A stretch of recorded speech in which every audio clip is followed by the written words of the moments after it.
Welcome to LionHeart Talks, a series of podcasts from LionHeart. So, welcome. This is series 2 of the LionHeart Talks podcast series, and I'm very excited today to introduce a guest who's been an ambassador for quite a while, Paddy Phillips. Paddy has been absolutely amazing in sharing his story, and today we're excited for a number of reasons, not only because it's Paddy's first podcast, and I don't think I've actually spoken to anybody who has had their first time on the podcast, so that's absolutely brilliant. I'm really glad that you've chosen us to be your first. But Paddy and I are going to be discussing quite a big topic around alcoholism and dependency on that.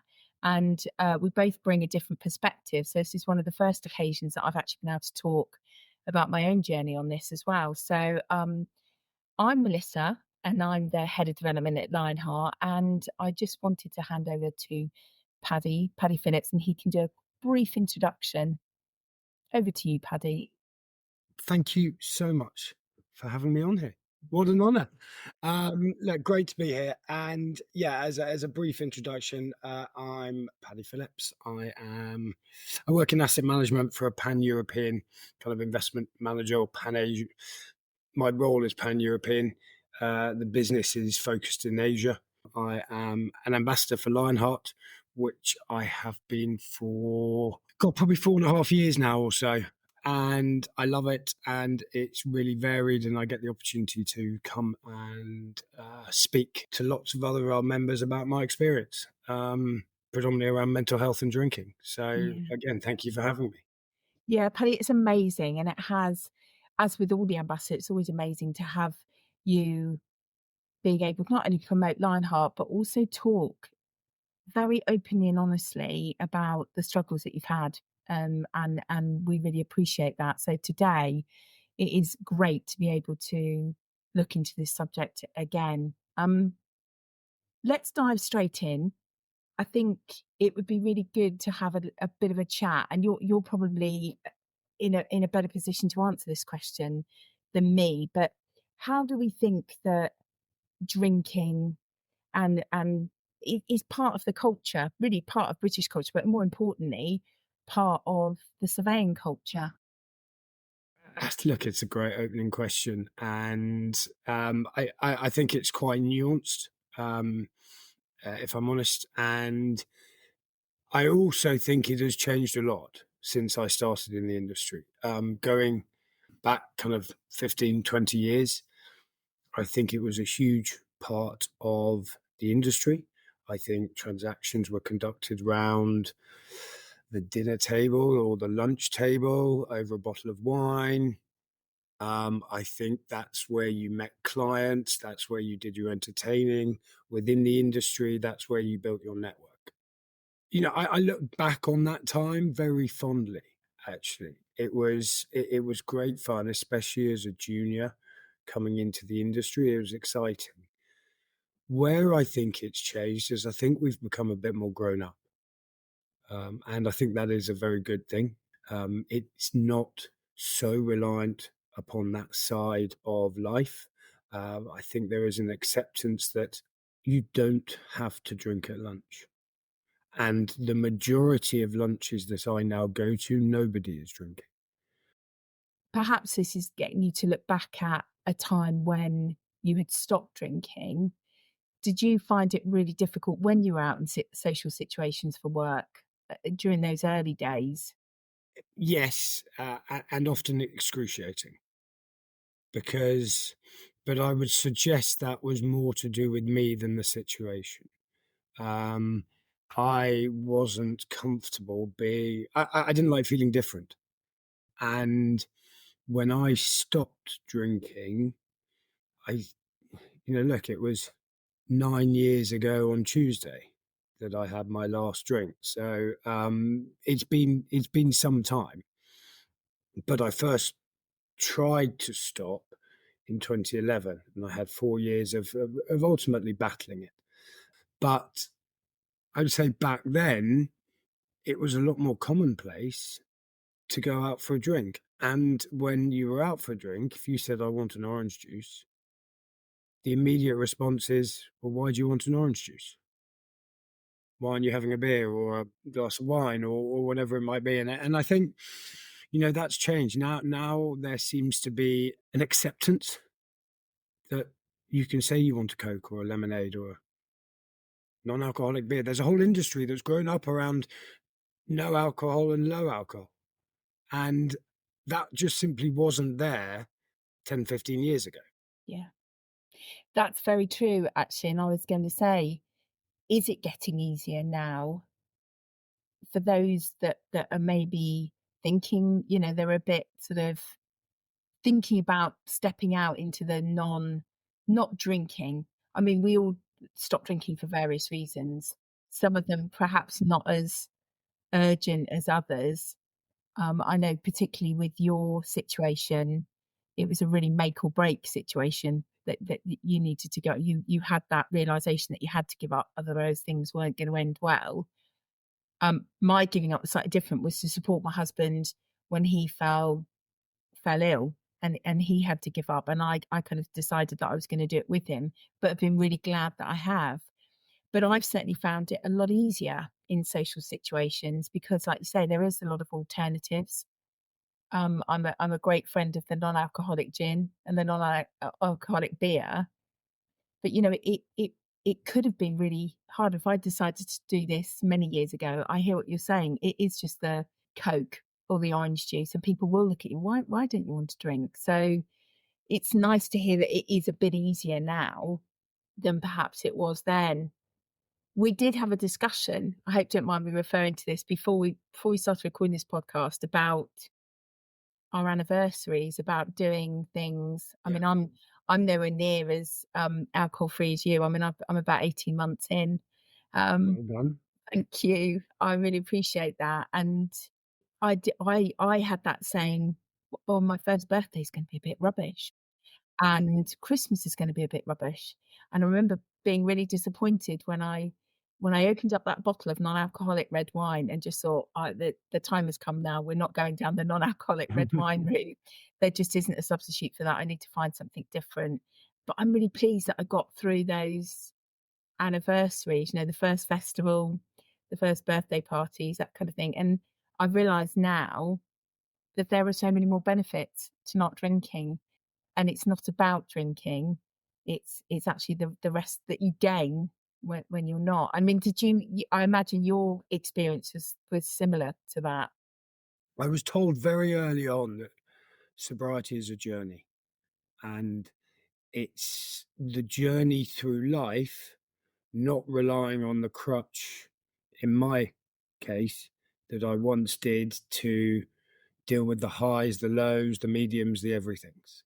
And that has totally been my experience, in as much as life happens to us all.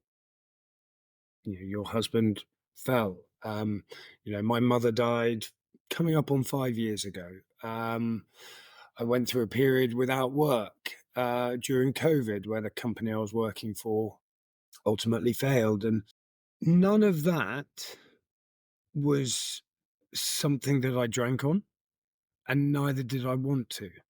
But historically, all of those would have been excuses to drink. And I think that's the difference is now, as someone who is a sober man, I navigate life through a very different lens. And I have to go through the highs, the lows, and it's not always easy, because those events aren't easy. But it doesn't have to be that. It could be the conversation with the boss. It could be an argument with a friend. It could be my children just being children, and not listening, and the frustrations of parenthood. It could be anything that typically I would have reached for a drink. And I don't do that today, but it doesn't make those particular instances any easier to deal with. The solution just isn't alcohol for me anymore. Do you think, based on that you found other methods of dealing with the stress around those events? Because they can be quite stressful. They can be.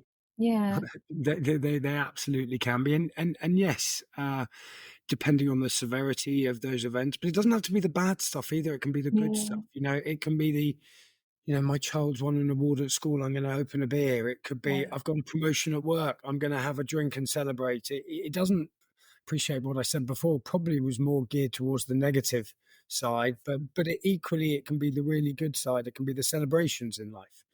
And are there ways to deal with it? It's very easy for me to say live in the moment and enjoy whatever it is. I find it almost impossible to do. Certainly with the good side, it's enjoying that feeling of euphoria when something good is happening and not try and chase it away by seeking something else. It is feeling the feelings of grief in the example when my mother died and knowing it is grief and I'm not meant to feel any different. Yeah. But God, that's taken a lot of therapy, and help and speaking to people and learning about how to handle life sober. It's not easy, and that's why I go back to that point. It's a journey. Life is that journey. Yeah. I'm just navigating it without a chemical. Yeah. And I think that's probably leads on to my next question is when you made the decision to become sober, what help did you get in, how did you make that decision? And then afterwards, what sort of help was around there? Because you didn't get it on the first attempt. You were saying that actually it took a while. So at what point and what kind of help did you decide that you needed? It did take a while for me. I started drinking at a young age. It was probably 13 when I had my first drink and first got drunk. And, I think I think that's very young. I have a 14-year-old son and he doesn't drink and I wouldn't encourage it, but yet I was encouraged. I've got, both my parents were alcoholics. Alcohol was freely available. So my frame of reference is probably slightly different to others. Nevertheless, it is still my frame of reference, and I built my life to a degree around alcohol. So when I was told you can't drink anymore, it wasn't a case of me going, I need help. It was a case of being told you're drinking too much, and my instinctive reaction to that was you're taking away the one thing that's the most important thing in my life, and I wasn't very happy about it, despite the fact that it cost me my marriage, my first marriage, that is, and access to my son, who was very little at the time. It was affecting my work. I didn't ask for help. Help kind of found me in the form of a rehab in 2011, and what that did do, that planted the seed that I am an alcoholic. Therefore, I cannot drink safely. And then what I learned over the period of 3, 4 years was whenever I did drink, it would tend to turn out badly. And I'm just a slow learner until I eventually got to the point where it was, I really can't do this anymore. And it wasn't the big rock bottom.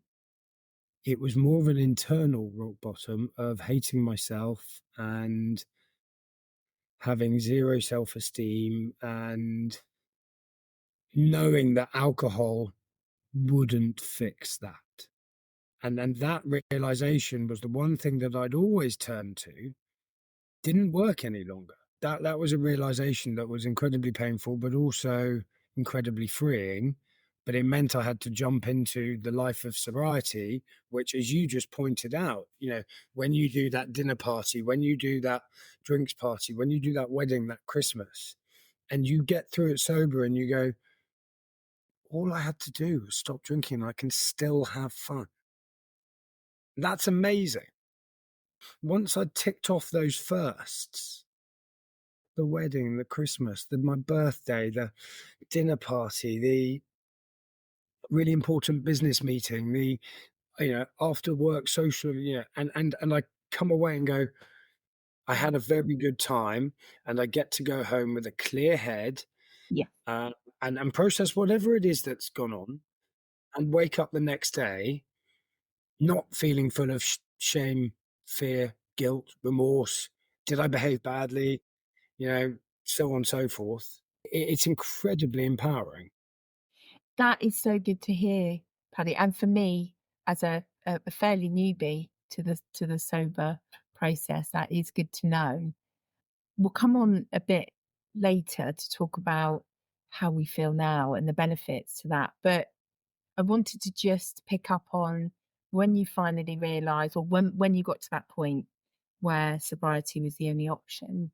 Do you think that there was a large amount of shame around acknowledging that, or do you feel that there is shame around it and that might be stopping people acknowledging that they have a problem with alcohol? Yes, I do. I think, but the shame is really dependent on the behavior. And in my experience, depends how far down the scale you have gone. You don't need to get to the position that I've got to want to stop drinking. And that's the one thing we have seen recently. And I think there is a movement. Movement may be a bit too strong of a word, but there is a desire from a lot of people that they just want a different life, and they don't want alcohol in it because it in some way doesn't fit with what they want, and that doesn't have to be addiction related, and that's great. In my experience and within my story, there was shame. There was the times when I didn't show up for work because I was hungover, still drinking. There were the times when I, behaved badly with friends, or and I lost friendships and relationships through my drinking. And I can say pretty much is that through my sobriety, I've got all of those back to some degree, some not to the extent that there were, but every single relationship that I messed up, I have, and I don't necessarily mean romantic, I just mean relationship, a personal relationship, I have back in my life, and that's amazing. It's nice to know that you've been able to get back a lot of the relationships that you feel that you lost to your alcoholism. And I see it from a different perspective because now I'm not drinking. I'm actually a bit nervous about going into some social situations where I know drinking's involved. I do tend to, because I don't want to be the one that suggests that we don't go to the pub or that we don't go out for a meal because I know that wine's involved. So in some respects, I'm still on that learning curve because I feel that actually some of my friendships have actually been put on the back burner, or I'm avoiding social situations where I know drinking is going to be involved, or it has always been, that group of friends where you always get together for the bottomless brunch, or, you're going out to the pub. And I think I'm probably avoiding that. And I shouldn't. I shouldn't. I mean, what But would it's your hard. advice to me be? Yeah, it's hard, but it'd be good to hear from someone that's a bit seasoned. What should I do? What should I be brave and just put myself out there and say it's going to be fine? I think the friends that really love you for who you are, not what you drink. And that sounds a little bit kind of cliched. And my biggest fear was, what are others going to think of me now that Paddy doesn't drink? And what I've learned is that most people don't care. They just want me to be happy. Yeah. And if I'm happy, they're happy. And equally, when everyone is going out to the pub, I might go along and have a drink to begin with. I'll have a Coke or whatever, and then I'll leave. And I'll go and say hi. But I won't. I will never. And I'd made that promise to myself. I said I will never stay to the point that I'm feeling really uncomfortable, because I don't think that's very good for me, Mm. and it's not good for my mental health to be trying, because that ultimately is some form of people pleasing. Yeah. And I didn't want to be that person, but I'm very happy to go along and say, look, I'm here for an hour, catch up with everyone. Right, off you go and enjoy yourselves. It's just not for me anymore. Yeah. And so my advice is, if you can take that sort of a view, it doesn't have to stop you socializing. It might just stop you socializing the way you used to. And one has to adjust to the new normal. But the new normal is a choice that you are making on any given day. That today you don't have to stay out to 2 o'clock drinking Coca-Colas and non-alcoholic beers, Mm. because I don't think that's fun. No, it's not. And there are all other kind of health implications now, especially sleep's so important. And I think if you're staying out, even if you're not drinking, staying out that late, it's exhausting, to be honest. Yeah, And I'd rather be at home and getting a good night's sleep than being out and drinking till all hours. agree. So I think that it gives me that perspective now where I actually think about, well, I'm doing this for health reasons. I'm doing it and I know I'm going to feel better. And my body's going to love me for it as a result. So actually that it kind of outweighs the negatives of not feeling that you're not being social or someone noticing you're not drinking is actually outweighed, because you know that you are going to remember the whole evening.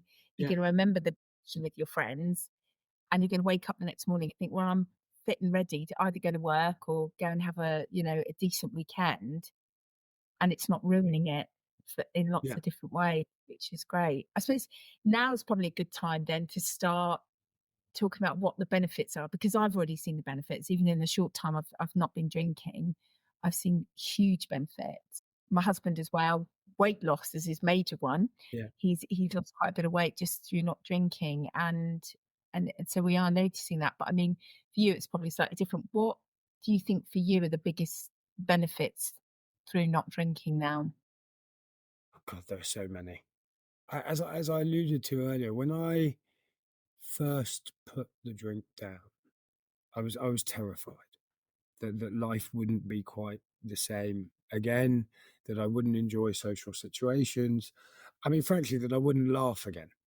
It was, I had that much fear around engaging in any sort of social capacity without alcohol, that my view was so skewed to the negative. And that just hasn't been my experience. My experience is, and it's taken time, this does not happen overnight, that, you know, I have generally a much better time when I go out. I remember conversations. I used to, I was a blackout drinker. So I would get to the point where, I have complete memory loss and still be functioning and getting my way around places, but in complete blackout. And this is not a healthy way to be. But I don't have that. I remember every conversation. I show up. I tend to show up on time. I wasn't reliable before. Now I am reliable. I have peace of mind over my behaviour. I like to think I'm a better father and a better husband. I like to think that I'm more thoughtful. I think my self-esteem's improved, my self-respect. I actually like myself today. I used to hate myself when I was in kind of active addiction. So, to me, a lot of those benefits are probably things that you can't quantify with money, which to me is really attractive. Those gifts that money really can't buy. And that Mm. is amazing, because I never knew that was on offer. And I've seen the quote. I thought I was giving up everything when I stopped alcohol, but I gave up one thing and I got everything. And that's been my experience, that from stopping alcohol and facing the issues that I had, I have gained so much more than just stopping the alcohol. Now, that is a gift that's been given to me. That's not something that I have done. It's from following, in my case, a 12-step program, but also seeking outside help, seeking therapy, and talking to people and being open about my addiction. And I think those gifts are something that I can forget on a daily basis. And it's really lovely doing this with you and being reminded of that and being able to focus on really what are those gifts, because they are aplenty. But on any given day, we can be consumed with the daily activities of life. To be reminded of that today is really lovely, actually. So thank you. Oh, Paddy, that's really lovely. Thank you for saying that. And I think for me, I was really looking forward to this conversation because I thought we did come to this journey in totally different ways. And I think it's just really nice to talk to someone who has gone through this process. Because for me, yes, I had that I'm going to miss everything. But you're right. I have gained so much. It's really weird how you are. I think in that moment you're you're quite short-sighted. I think that's what it is, and it's really hard to see what's going to happen next week. Oh, what am I going to do next weekend? So now that I'm, a certain way down the journey, you're right. It is really lovely to have those moments and look back. I mean, and reflect on what and how far we've come. And I think the benefits pay it forward as well, because reminding yourself of those benefits, you think, well, that's why I'm on this journey and that's why I'm doing it, and it does pay dividends. Yeah, it It's really really does. fantastic. Yeah, I'm sure there's people listening, Paddy, that may not know that they are in this situation and have an unhealthy relationship with alcohol, or are a bit sober curious. I think this is a phrase that I've picked up recently, that they're thinking, don't necessarily have a problem with alcohol, but are thinking about what would it be like if I gave up drinking. What could you share with them that would make them think, well, yeah, actually it's a good thing to do. I need to give it a go. I think be open-minded is really important, especially for those who are sober curious. Try not to listen to the judgment, because there will always be those who judge. Lord knows I was that person. If anyone said they were giving up alcohol for January, I was like, why? What's the point? So it is, try and come into it with a positive mind. If, on the other hand, there are people who are struggling with alcohol and don't know where to turn, I think it's looking at the resources such as LionHeart, which has got some fantastic resources, your GP. There are any number of places where you can turn to try and get some impartial, non-judgmental advice. And certainly I know LionHeart is that, it's a completely free space to talk and to discuss these types of issues, which are, as you say, they are aplenty. You don't have to be sober curious. You could really be in a hole and not know where to turn and be too scared to talk. And, I was always reminded of, and I have it printed out here at home, actually, in a picture frame. There's a quote by Charlie Maxey in his book, which is, "What's the hardest thing you ever said?" Said the mole. "Help," said the horse. And it is one of the hardest phrases to say. Please help me. I don't know what to do, or I'm in real trouble, because we fear we're going to be judged.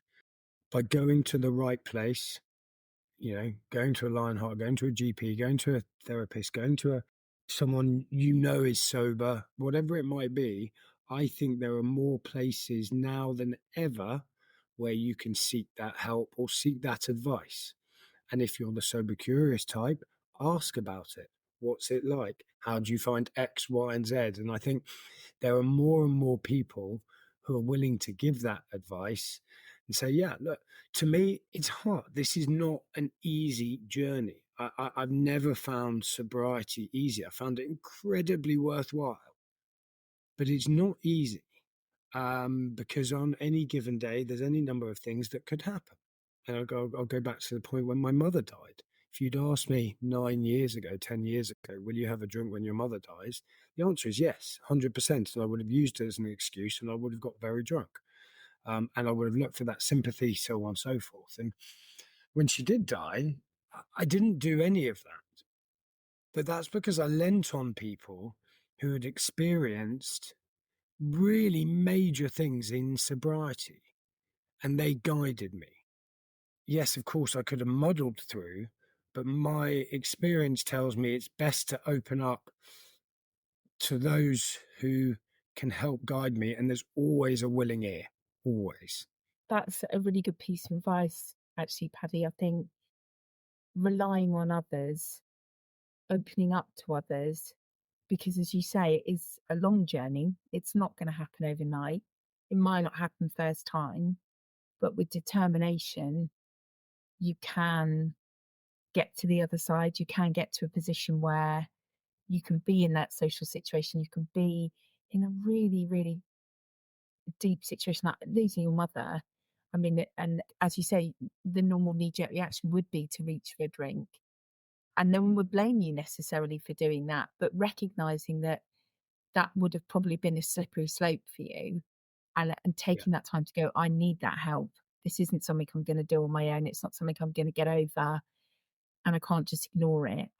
And being really honest about your feelings, I think that's such a good piece of advice to say, don't do it on your own. Make sure that there's someone that's helping you, that someone knows what you're going through, so that you have got that support. And of course, yes, we are out there. Thank you for bringing that up, Paddy. LionHeart is there to help those individuals in the profession that need that extra bit of help. And you might not even know that it's a problem, but you know that there are certain things going on. But a telephone call to LionHeart is that first step. It's that entryway into getting the support you need, the help you need. And our team are there to just listen and give you the time and the space to explain what it is that's going on in life, and be there and be that friend, and part of that start on that journey. So thank you for bringing that up. Is there anything else, Paddy, that we could be discussing for these individuals that need that extra bit of help, or that handhold, or even that have just perhaps stepped out of addiction to alcohol and are perhaps on the first part of their journey? Is there anything else that you would share with them, any pearls of wisdom? I mean, I don't know whether I have pearls of wisdom, but no, no. I mean, I think one thing that I often get asked is, how do you help someone who doesn't want to? And when I've done talks on, representing Lionheart, that's a question that's come up a few times, and that's a really difficult one, because we might have a loved one or a friend who is really struggling, or perhaps needs to stop but won't. And I always do struggle to answer it, because I know when I was told, my immediate response was, thanks, but who are you to tell me what to do? And it is very difficult to get someone to stop drinking, even though you can see it's causing a lot of damage. And, my experience is that you can't sometimes cushion a rock bottom as much as we might want to. And I'm really glad in my case that that people didn't, because that rock bottom was the ability to then come back up with help. But what you can do to someone who is struggling is make the suggestions that there is help available, but it is on them to ultimately accept that help. And that could be, if they're in the surveying industry or in the real estate industry, it's making that call to Lionheart, arranging a meeting with someone who you know is sober to have a conversation. There are a number of resources. It could be the GP, it could be another therapist. There are lots of options, but we can't ourselves get someone else sober. I don't think it has to come through us. You have to find that inner strength to make that call. Yeah. It might also be useful to mention at this moment, Paddy, that it might be a partner or a loved one or a close relative of someone who is struggling with alcohol at the moment that is listening to this podcast. And of course, LionHeart is open to the dependence of surveyors. So if there is a wife, girlfriend, husband, partner that is listening, and please do, you can reach out to LionHeart as well. Yeah. If you are in a position where this is affecting your relationship, or you know that a loved one is struggling in this situation, you are able to reach out to LionHeart as well. So please do make that call if it's going to help you and it's appropriate. Please do. Paddy, it's been a real pleasure today. I'm almost a bit sad to wrap this up because we've been having. It's been a real honour for me to have this conversation with you. As I say, really you've been an ambassador for a long time, and being able to have this one-on-one time with you has been fantastic and a really important topic to talk about. I think it's really good that we're able to have this discussion, and hopefully as a result of this, others will listen, others will get in touch with LionHeart and hopefully seek the help that they need as a result. All that remains to say is thank you for your time, thank you for your support of LionHeart. We do really appreciate it. It's great, I think, that we can have this discussion because more and more discussions like this break that stigma. And it is about breaking down the barriers around that stigma and allowing people to talk about it and get that help that they need. Yeah. Paddy, I will thank you again very much. It's been a real pleasure, and I hope now that we've managed to help some others along their journey as well. So I will now say goodbye. Thank you, Paddy. Thank you so much. And thank you for asking me. No problem. Thanks so much for joining us on LionHeart Talks, and we hope you've enjoyed the episode. Subscribe now on your favorite podcast platform to hear from us again, and don't forget you can find out more about how we're helping surveyors and their families on our website, lionheart.org.uk.